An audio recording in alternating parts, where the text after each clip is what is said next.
welcome to day 8 of the Commander deck build draft thing. And just a correction from the last video, I only took 3 cards. I'm allowed to take 4. So, because it was the first one I found, and because, if nothing else, this is going to be fun, and a potential game winner, we're going to take the Triumphant Reckoning into the stack of cards. I've also brought out every single commander because it's worth remembering that I have access to all of them. Obviously, I have these 4 in some form of partner combination. I could even go double white if I really wanted to. And I have these as just singletons. So, worth keeping an eye on. The only colour I'm actually definitely not going to use is black and, to a lesser extent, probably green. But, yeah, we can still definitely get some interesting cards out of this nonsense. So, let's pull right from... Actually, let's do this one. This one feels good. Armageddon. Okay. So Armageddon is a set that was revolved around Egyptian-themed stuff, so it's white zombies. For the last start, it also has some stuff that interacts with the graveyard, comes back. What are the best pulls here? There are the 5 gods of Armageddon, which would be quite useful to have, because they're indestructible and have additional effects, like summoning creatures or various other bits and pieces. But let's see what we pull here. And the pack is not that way around. It usually has the token in the back, but fine.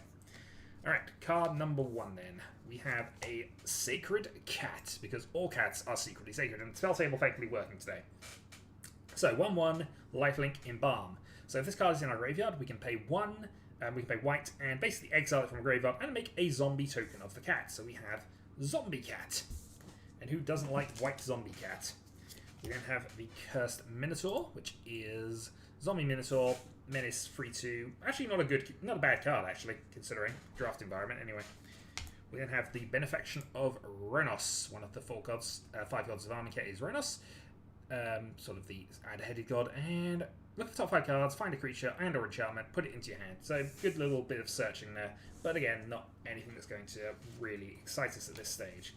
We then have the Binding Mummy, which is zombie. Whenever another zombie enters the battlefield under your control, tap or untap, tap an artifact or creature. Yeah, reasonable.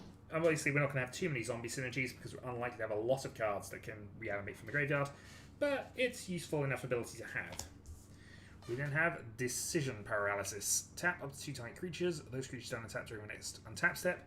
So, I like Sleep as a spell. This is strictly worse than Sleep. Actually, let's just bring up Sleep for that. There we are. So Sleep taps all creatures target player controls and they don't untap. So this is what I consider a bomb. This is what I consider not anywhere near as good as it. So it's useful certainly, but Sleep can win you the game. This has more conditions have to be met for this to win you the game. We then have the Honed Cuppish, which is just a equipment, 1 to play, 1 to equip.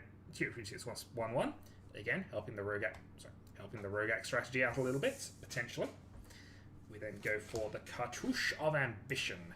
So there are 5 enchantment aura cartouches which come in, do an effect, and then there are usually ways of bouncing them back to the hand, possibly with other cards that are in the set, from what I remember. But give +1/+1 counter on a creature, +1/+1 on lifelink. For 3 mana, that's not too bad as auras go. We then have the Nephcrop Entangler. So when it attacks, you may exert it. Now, exert basically is another form of tap where it doesn't untap in the next phase, but you get an additional effect because of that. So it becomes a free trampler when it attacks in this manner, but it won't untap next turn. It's okay, nothing massively exciting though. Oasha Cultivator. Sacrifice it, search your library for basic land. That would be fairly good actually if we had green. Ramp find us our colours, but unfortunately we do not. Onward to Victory. So this is a nice... This is actually might be a good card in my deck, in all honesty. So target creature gets +X/+0 until end of turn where exits power. And basically that is the spell you cast when it's in your hand. When it's in your graveyard, you may cast this half of the spell, which is target creature can double strike until end of turn. So if we had 6 mana available, we could, for example... Yeah, it doesn't quite work with Rogac, but the point stands. We can increase its power by that and then give it double strike. And of course, because of a Chroma, we would then give it a bunch of extra effects. Downside is, the first half is an instant, so we could do that during the combat step. After a Chroma has pumped it, we couldn't then cast Victory until afterwards. So, not entirely brilliant, but it's not a bad spell, and that is probably on the list at the moment. Next up, we get to the second uncommon, which is Exemplar of Strength. Probably not going to be using it.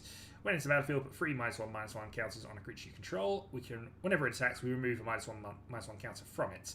If we do, we gain 1 life. So this is a cycle of cards, I think it's a cycle anyway, that just weakens themselves but has effects to get those counters off for benefits. We then have Stir the Sands, which is another good limited card. Basically a sorcery that can create 3 zombies, or we can cycle it, so discard it and draw another card, and gain just 1 zombie. It's not terrible. Our rare is an Honored Hydra, which means we're probably going to have to take some weird things here, because most of the cards have been black and green. So Embalm obviously comes back as a zombie, Snake Hydra, which is fun, but we can't play that because of color identity unless we want to go into Imori. It is, however, 6 mana, so we could cascade with it. Our final spell is Compulsory Rest. Can't attack or block. Enchanted creature has 2, sacrifice this creature, you gain 2 life. So, I mean, it does do the effect. It's a pacifism with a downside of the fact that they can just get rid of the creature, put it back into their graveyard, and possibly reset it. The last card is an Armenket Forest, and I do love that. I love the Armenket Bloodlands. Okay. So these are pretty much out. We could technically keep these, but I don't think we are. So really, our decisions are not high here, are they? So I think we're going to have to take Onwards to Victory and Compulsory Research just because they are the best 2 cards in our colours. And then it's just a case of what else do we want? We could take the Sacred Cat. It does have Embalm, and I think Lifelink is one of the Chroma effects. Flying. Nope, Lifelink is on there. So that would potentially make that bigger. It also is a creature that does more than one thing, which is useful in a limited environment and where we don't have things to go. I think the Nefka Entangler isn't good enough. I mean, we could take the Kopesh as well, go into a more of an equipment side of things, assuming that we might go into white-red. But,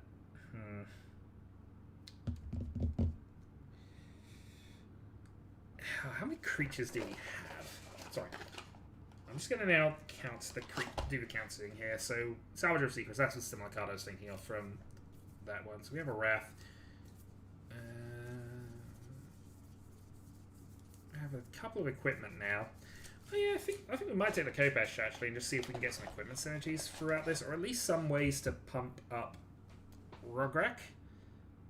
I've pronounced his name so many different ways as we've gone through this, but alternatively, we could take the Sacred Cat just for a 1/1 lifelinker, but a 1/1 lifelinker in a 30 life 1/1 dual 40 life format isn't amazing. So I think we're going to take these 3, and we will put the rest away.